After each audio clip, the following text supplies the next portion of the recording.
Okay, this morning we'll be talking about cell types, cell modification, and function. Now, if you are aware, from the cellular level, there are varied types of cell that performs a diverse function. So our composition in the case of multi-cell organism is not only made up of one type of cell. So even though in the cellular level up to organismic level, there are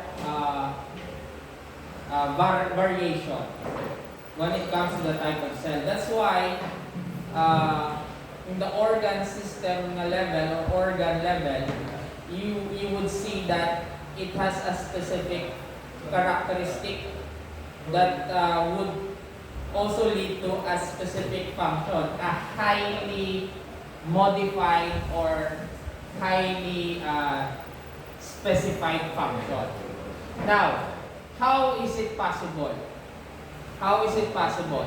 Okay, now from the merging of the egg and the sperm, okay, it starts from a single cell without any function at all.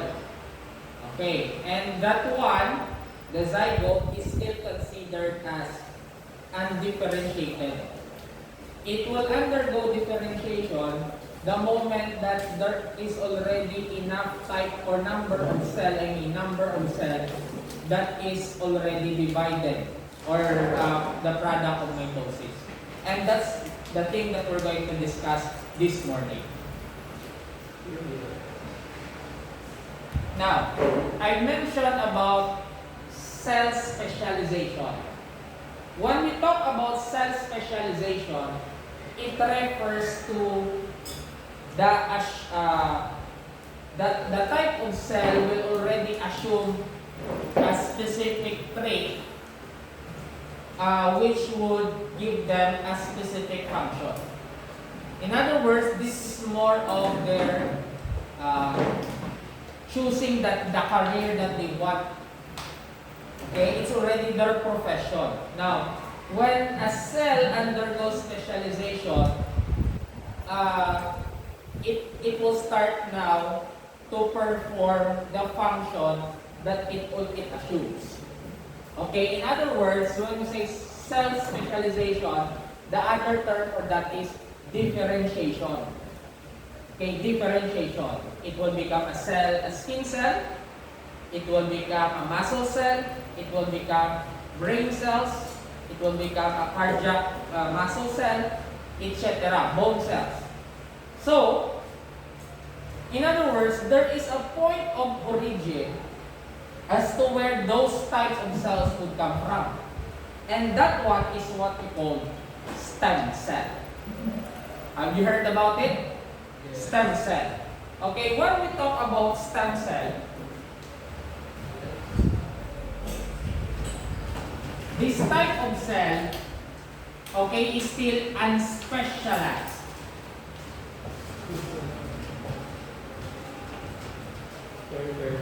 Unspecialized, yes.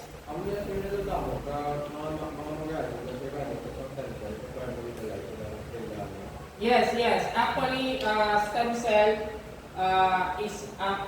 has a great potential when it comes to field of medicine, especially in curing diseases like cancer. Okay, so the cell, unhealthy cell, will be replaced by a healthy one. Okay, but we'll discuss that as we go along. Now, stem cells, they are unspecialized. What do we mean when we say unspecialized? They don't have a function yet. As of the moment, they cannot perform a specific function. But the stem cell has greater potential. Okay? Greater potential as to what type of cell they will become. However, if the stem cell will already undergo specialization or differentiation, they can no longer perform another type of cell function. Okay, so no returning back. Once they already become a skin cell, they cannot specialize into brain cells or muscle cells or bone cells. Okay, that's the consequence. Okay, now, self-specialization, we call it as modification. We are modifying the type of cell, or we call it as differentiation. This is the process that occurs after cell division, where the newly formed cells are structurally modified so that they can perform specific function. In other words, all the types of cells in the body comes from a stem cell. That's their origin, that's their parent cell.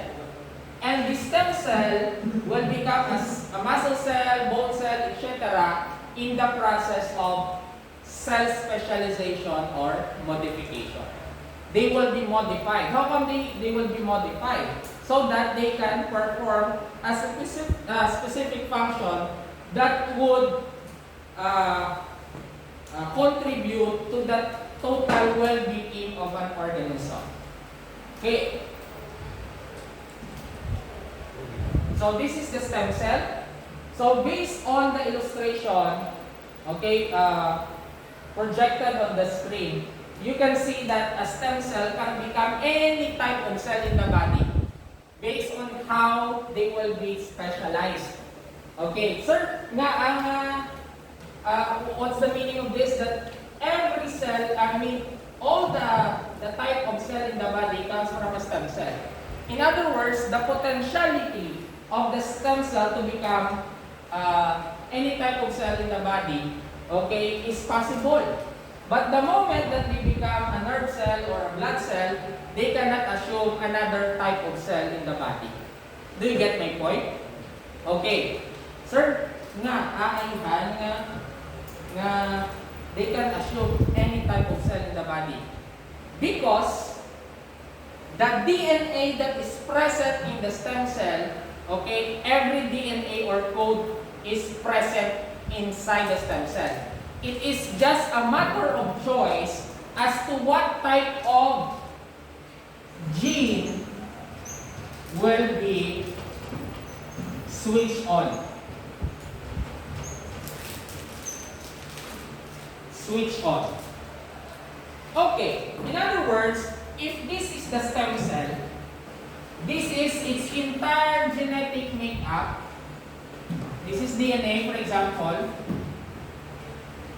There are genes present on it. It could be a gene for skin cell, gene for bone cell, gene for muscle cell, gene for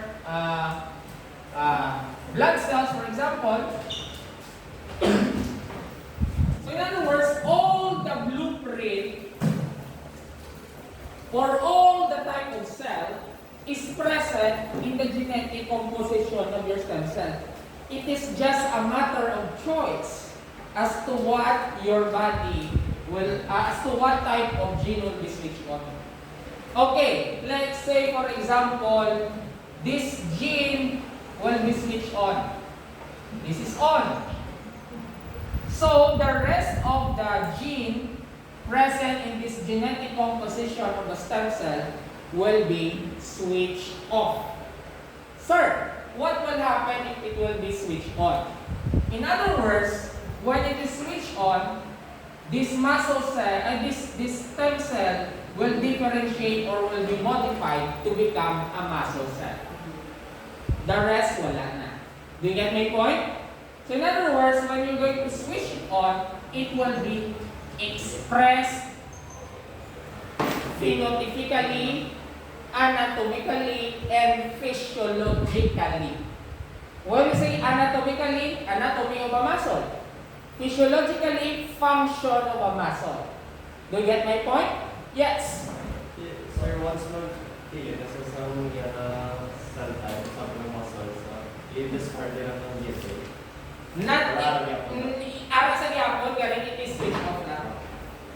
Yes, JP.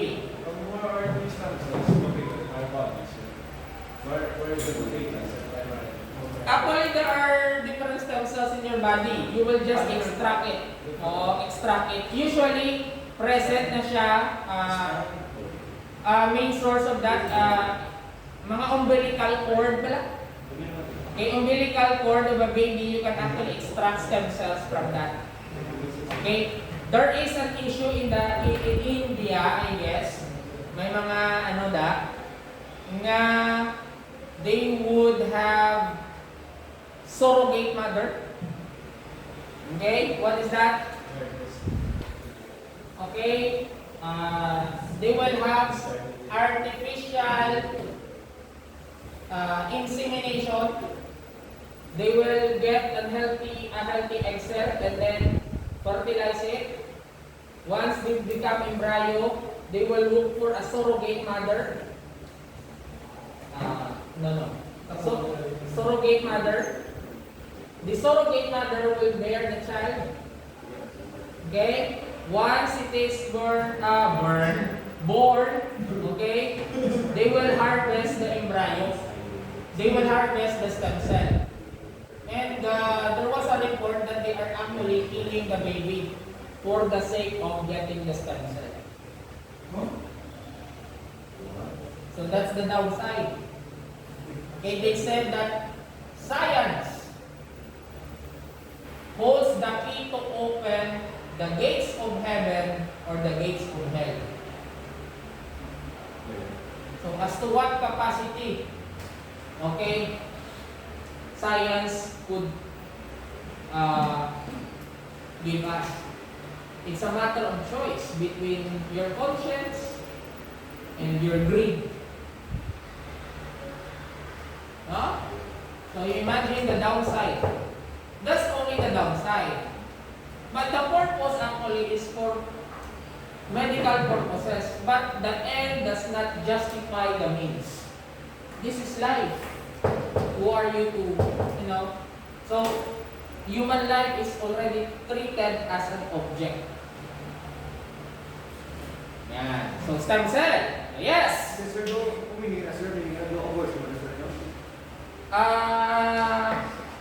It's murder.